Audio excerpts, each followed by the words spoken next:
Okay. Sanibonani.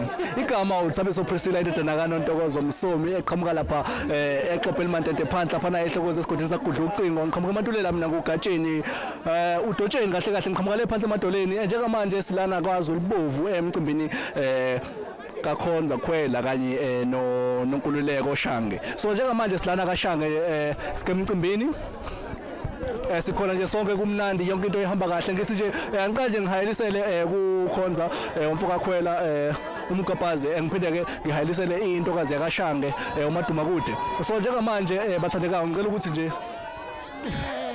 Supenya manje udliwa inhliziyo wawukwama inqondwe ukufa wafuma amaphela solobona umeno supenya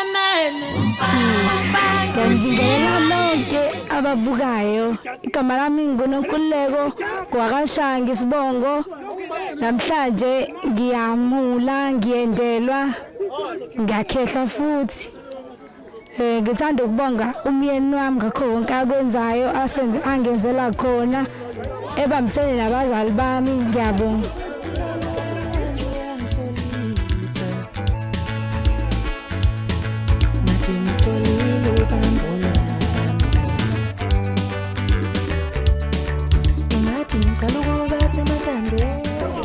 Sanibonani. Njoba sila ekhaya nje sizile mina nguma kakhulu kuba ngile ekhaya nje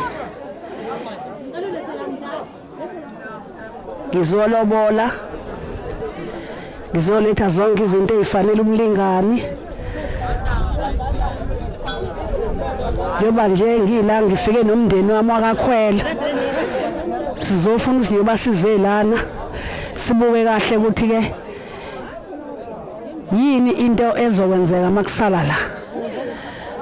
Ngiphakamisa ukubonga kakhulu njengoba abantu bengaka bakakhwela.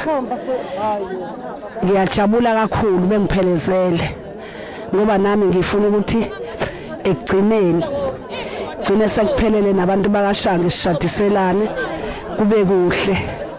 Njengoba ngilana nje ngizophemba indlela ukuthi ngelinye ilanga bazofika lapha emzini wakakhwela emzini kaMhlushekela uSigudi bafehle Ntombi ebhinqa yidla inkukhu uyena ke lona ozele ekhaya ozolanda umakhothi ukuthi ayoshada njengoba umakhothi ezofika azoshada lapha ekhaya umuzi kaSigudi lo insizwe biyaziwa kakhulu la kaZulu Bovu isihambile ke emhlabeni bakhona ko baba bakhe ke abancane obhuti osuthu amakhosikazi akakhwela ngifike nawo nabakaZulu bakhona amukho umuntu ongekho nezingane zakaZulu ikhona.